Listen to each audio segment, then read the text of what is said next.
चित्ररत्नखचितं दिव्या स्तरणं संयुक्तं स्वर्णसिंहासनचारुगृहेष्व देवी सरस्वती पूजिता रम्यं सुशोभनं दिव्यं सर्वसौख्यं करं शुभम् आसनं च मया दत्तं गृहाण हे परमेश्वरी गृहाण हे परमेश्वरी गृहाण हे परमेश्वरी।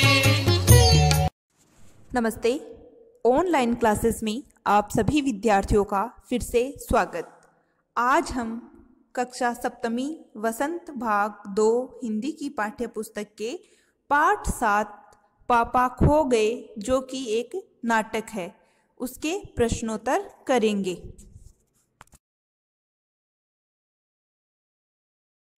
सबसे पहले हम पाठ में आए हुए कुछ कठिन शब्दों के अर्थ जानेंगे। शब्दार्थ में पहला शब्दार्थ है भंगिमा। भंगिमा का मतलब होता है मुद्रा।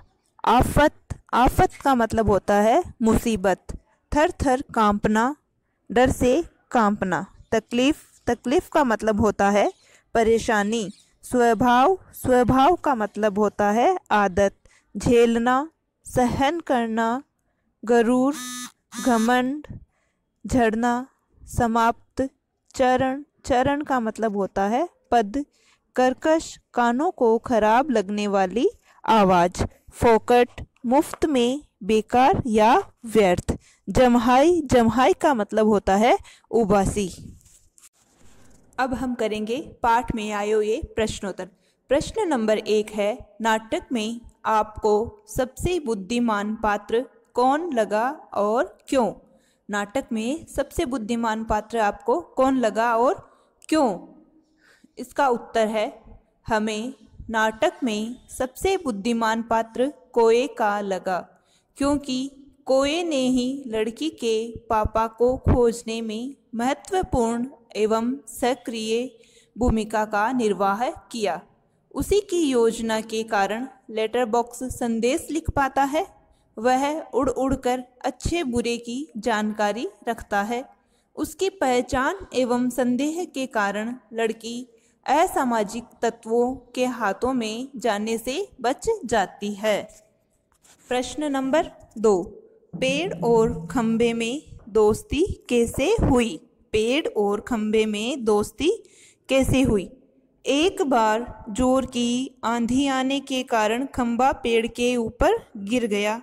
उस समय पेड़ उसे संभाल लेता है और इस प्रयास में वह जख्मी भी हो जाता है। कौन हो जाता है जख्मी? जख्मी खंबा हो जाता है। इस घटना से खंबे का मजबूत और ऊंचा होने का घमंड चूर चूर हो जाता है और अंत में दोनों की दोस्ती हो जाती है।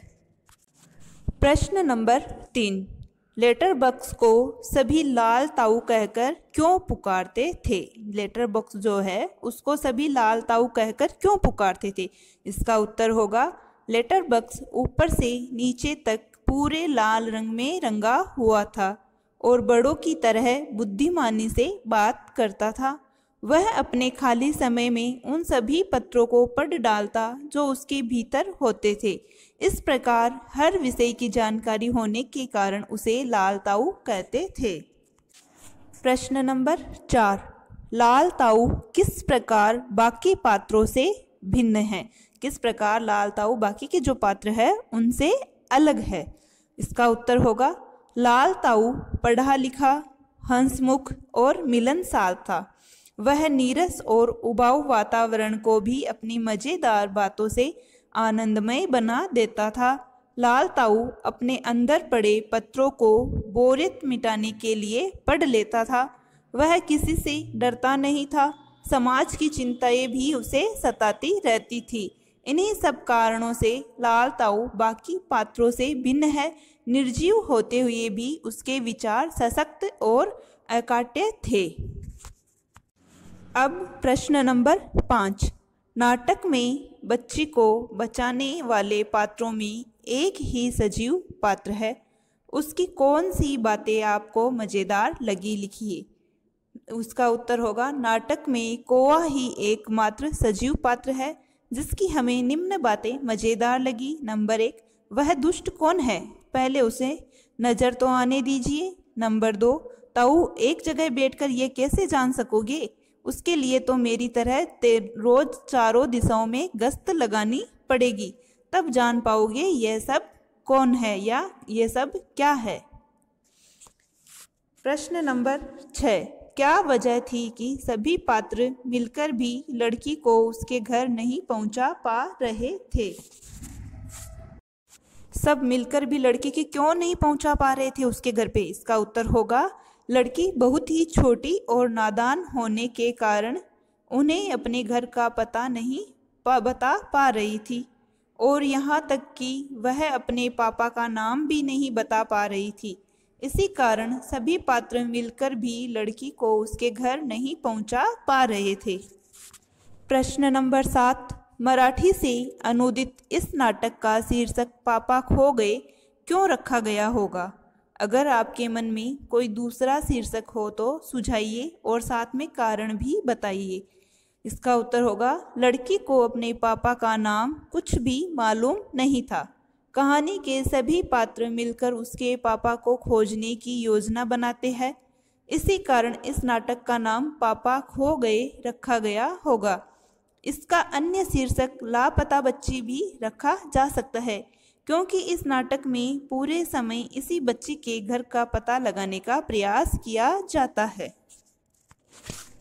प्रश्न नंबर 8, क्या आप बच्ची के पापा को खोजने का नाटक से अलग कोई और तरीका बता सकते हैं। इसका उत्तर होगा, हम बच्ची को उसके घर तक पहुंचाने के लिए पुलिस, समाचार पत्र, पोस्टर, टीवी और मीडिया की भी सहायता ले सकते हैं। अब प्रश्नों की श्रेणी में आगे भाषा की बात। नंबर 9, प्रश्न नंबर 9, आपने देखा होगा कि नाटक के बीच बीच में कुछ निर्देश दिए गए हैं। ऐसे निर्देशों से नाटक के दृश्य स्पष्ट होते हैं, जिन्हें नाटक खेलते हुए मंच पर दिखाया जाता है, जैसे सड़क, रात का समय, दूर कहीं कुत्तों के भौंकने की आवाज़। यदि आपको रात का दृश्य मंच पर दिखाना हो तो क्या क्या करेंगे, सोचकर लिखिए। इसका उत्तर होगा, रात के दृश्य को मंच पर दिखाने के लिए निम्न बातें कर सकते हैं, जैसे धूप, खूब अंधेरा, चांद तारों की रोशनी, दूर कुत्तों के भौंकने की आवाज़ें, बिल्ली के रोने की आवाज़, नेपथ्य में चौकीदार की जागते रहो की आवाज़, हवा की साए साए की आवाज़। प्रश्न नंबर 10, पाठ को पढ़ते हुए आपका ध्यान कई तरह के विराम चिन्ह की ओर गया होगा। ये जो अंश दिया गया है, अंश से विराम चिन्हों को हटा दिया गया है। ध्यानपूर्वक पढ़िए तथा उपयुक्त चिन्ह लगाइए। मुझ पर भी एक रात आसमान से गड़गड़ाती बिजली आकर पड़ी थी। अरे बाप रे, वो बिजली थी या आफत, याद आते ही अब दिल भी धक धक करने लगता है। और बिजली जहाँ गिरी थी वहाँ खड्डा कितना गहरा पड़ गया था। खंबे महाराज, अब जब कभी बारिश होगी तो तुम मुझे उस रात की याद हो आती है, अंग थर थर कांपने लगते हैं। अब देखिए, इसमें कोई भी विराम चिन्ह नहीं है, तो हमने इसको कैसे पढ़ा, फटाफट पढ़ा। लेकिन विराम चिन्हों का मतलब क्या होता है, कहाँ ठहराव आता है, कहाँ धीरे है, कहाँ ज़्यादा तेज है, और अगले सामने वाले की बात कैसे स्पष्ट होती है, इन सभी बातों का हमें विराम चिन्हों के माध्यम से पता लगता है। तो देखिए, मुझ पर भी एक रात आसमान से गड़गड़ाती बिजली आकर पड़ी थी। अरे बाप रे, वो बिजली थी या आफत, याद आते ही अब भी दिल धक धक करने लगता है। और बिजली जहाँ गिरी थी वहाँ खड्डा कितना गहरा पड़ गया था।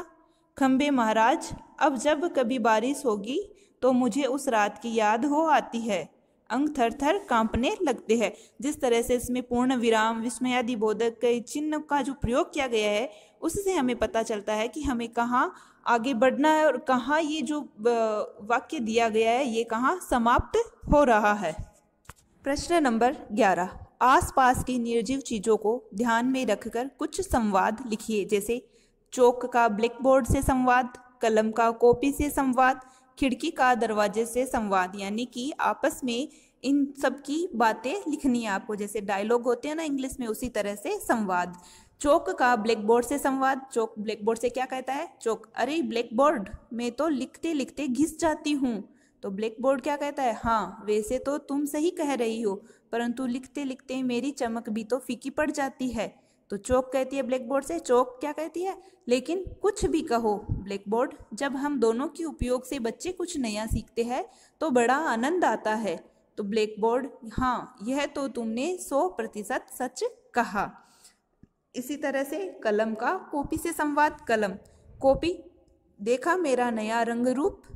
कॉपी, हाँ भाई हाँ। कलम, कलम क्या कहती है? वैसे तुम भी सुंदर नजर आ रही हो। कॉपी, हाँ, ये नई छपाई का कमाल है। खिड़की का दरवाजे से संवाद। खिड़की, दरवाजे भैया, क्या बात है, आज तो आपको बात करने की फुर्सत नहीं है। दरवाजा, क्या बताऊं, सुबह से ये रंग रोशन वाले ने परेशान कर रखा है। खिड़की, अरे भाई ऐसा क्यों बोल रहे हो, इससे आप चमक उठोगे। तो दरवाजा, हाँ, यह तो तुमने ठीक ही कहा। इसी तरह से आप भी आपस में बातचीत करके कुछ अलग तरह के संवाद लिख सकते हैं। तो इसी के साथ पार्ट 7 पापा खो गए के हमारे प्रश्नोत्तर समाप्त होते हैं। आगे एक नए वीडियो के साथ फिर मिलेंगे, तब तक के लिए धन्यवाद।